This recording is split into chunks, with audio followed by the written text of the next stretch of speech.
So, we want to show you how to quantify your journey from not enough money to lots of money, or from sickness, arthritis in your hips, to feeling wonderful, or from a relationship that isn't working to one that is fabulous in all ways, or to a business enterprise that you can't get off the ground to one that is functioning so powerfully that thousands are employed and millions are benefiting. In other words, we want you to quantify your journeys between where you are and where you want to be.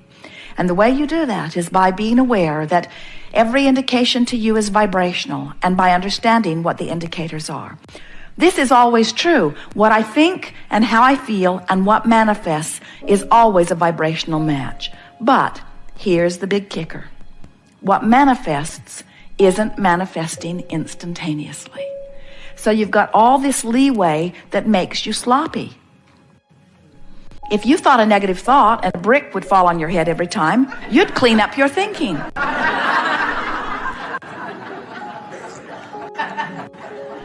But you're not here to be punished about your thinking. You're here to understand your thinking. You're here to use your thinking, your focus, to create. And it is such a delicious experience to come into conscious awareness that what I'm thinking right now and what I'm feeling about it is setting into motion something in my vibrational future. And what I'm thinking right now, most important, what I'm thinking right now is bringing me close to many things that are already in my vibrational future. Can you see how someone could get their heart broken, and then they could get sick, and then they could lose all of their money, and then they could wreck their car all in the same week? In other words, it's easy to understand how they get focused in that place of despair, and then the only thoughts that they have access to are thoughts like that, and so they just beat the drum of it, beat the drum of it, beat the drum of it. And if they've been doing it for a while, then their vibrational escrow is full of all that kind of stuff, and in a very short period of time, they begin manifesting the results of how they've been feeling, you see. So we don't want you to be afraid of your vibrational escrow. It's full of wonderful things, too. But we want you to be aware of what you're doing vibrationally, because we want you to know which way you're going along this journey. We want you to know when you're headed toward what you want or when you're headed away from what you want. You can tell by the way you feel whether you are moving toward what you want or whether you are moving in opposition to what you want. That's what your guidance system is all about. You understand that, don't you? Never again will you ever feel negative emotion and not know what it means. So just stop and laugh, and most of all, make peace with where you are. That's the most important thing that we want you to leave this room with today. Because if you're here relative to money, or relative to abundance of any kind, or relative to wellness, or relative to relationship, if you're here and you want to be here, and you're condemning the fact that you're here, you cannot budge at all toward what you want, because your condemnation of where you are is holding you so much here. It's as if you've got your feet nailed to the floor. You've got to make peace with where you are. And think about it. When you give yourself a break, or when you give somebody else a break, when you try to make it better, when you try to make the best of something, don't you feel relief when you do that? Have you ever made a mistake? And have you ever been in a situation where someone whose opinion you care very much about noticed that you had made the mistake? And then have you ever had the benefit of that person who you care very much about their opinion, who saw you make the mistake? Have you ever seen them laugh and say, "Isn't that the way we all do?" Esther tells people, the reason I'm so smart is because I've made all of those mistakes. I made them all. And then she offers a joke, like the one-armed alligator wrangler, she says, we learn as we go.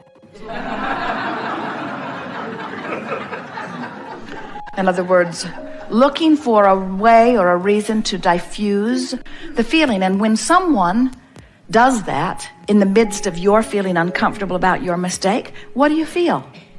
You feel relief, don't you? In other words, someone has helped you make peace with where you are.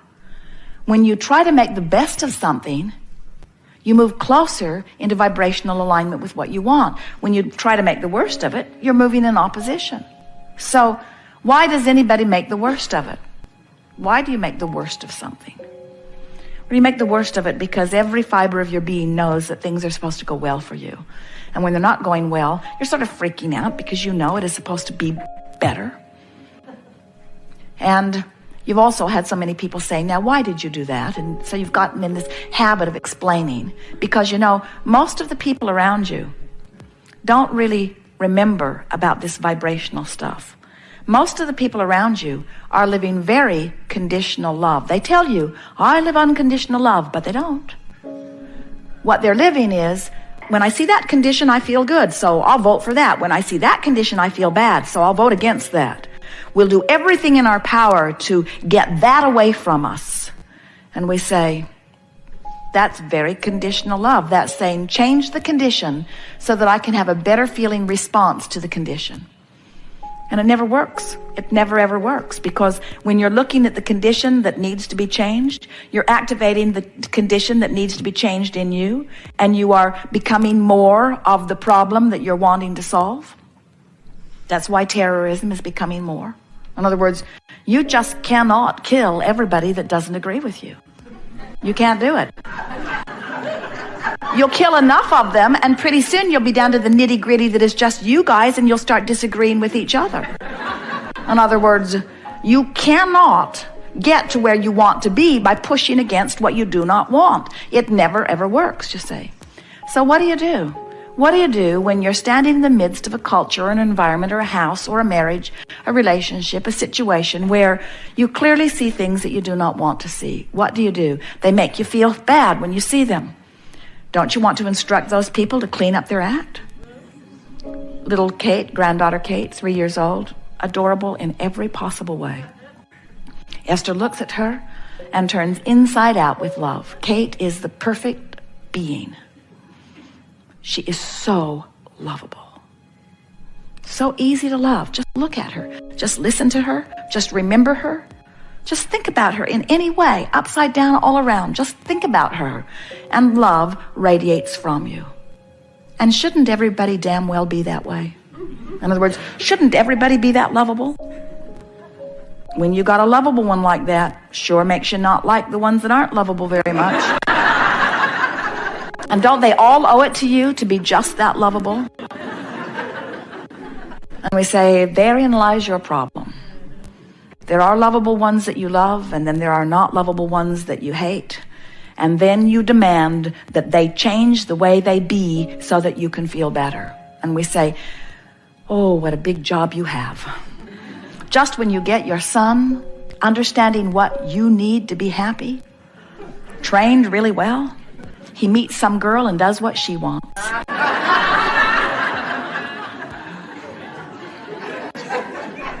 And if your happiness depends upon anybody else performing in any way to please you, it's no wonder you feel out of control, because they're all selfishly oriented too. One of the most humorous things we ever hear is when a very selfish one says to you, don't do that, you selfish one. And what they mean is, don't satisfy your selfishness, satisfy mine.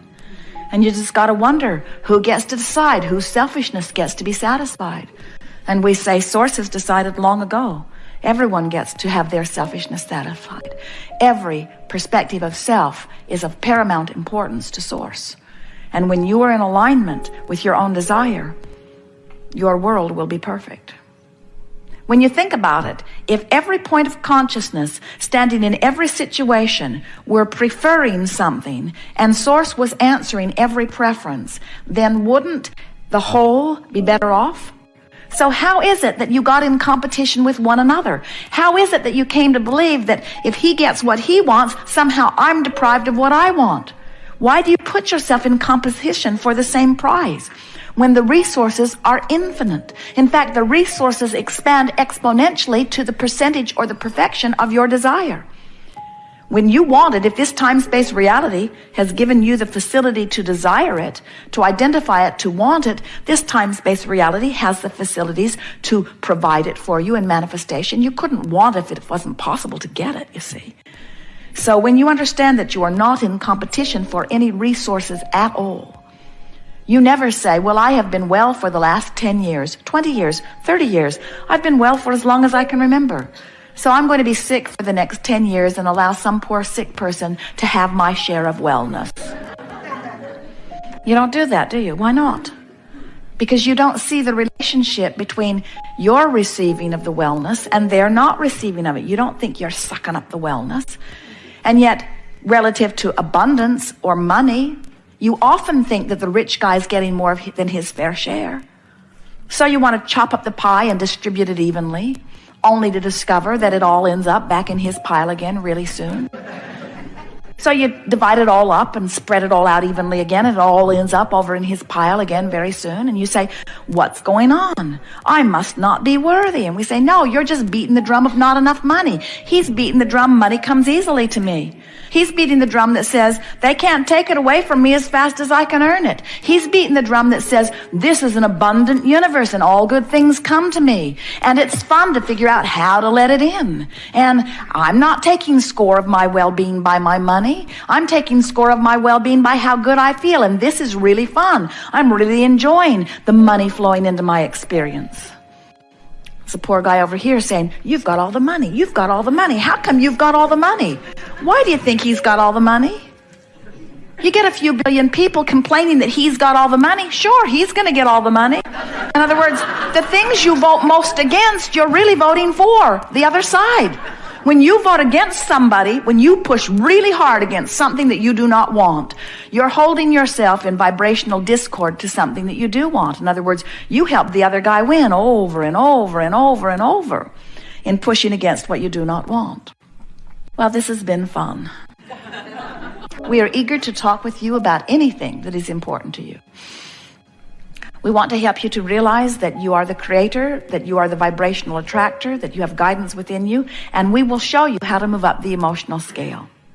Can you separate the pain that you're feeling in your body from the emotion that you're having about it? Is it possible to hurt in your body and feel hopeful? It is. And when you separate the emotion from the physical action state of being, is it possible to be bound in traffic that is not moving at all and be happy?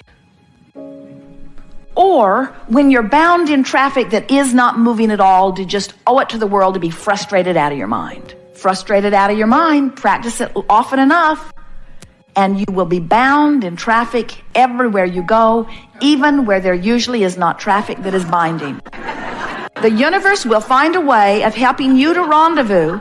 You'll brush your teeth just that much longer. You'll take that one more phone call, or you'll forget what you're doing and turn left instead of right, and you'll find yourself right in the middle of what you've been practicing vibrationally.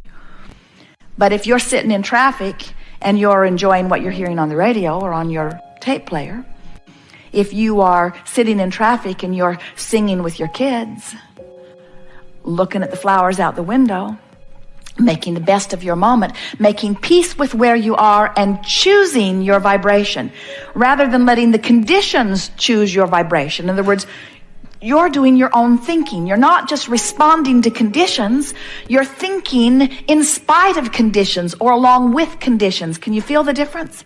When you start thinking, regardless of the conditions will change. But if you only think about the conditions, nothing can change for you. You see it, you comment on it, you see it, you think about it, you see it, you tell others about it, you see it, you remember it, you see it, you comment on it, you see it, you tell others about it, and then it actualizes around you and you say, well, it's true. Shouldn't I tell the truth? And we say there are plenty of truths that make your heart sing and plenty of truths that make you feel sad. Tell the truths that make your heart sing and ignore the rest. Easier said than done, we know, but that is your work. Your work is to care so much about the way you feel that you are not willing to put up with anything that doesn't feel good. Not anything. Not a squeal in your sound system. Not a nagging wife. Nothing. Don't put up with anything that doesn't feel good. Find a way around it. Find a way to make it feel better to you.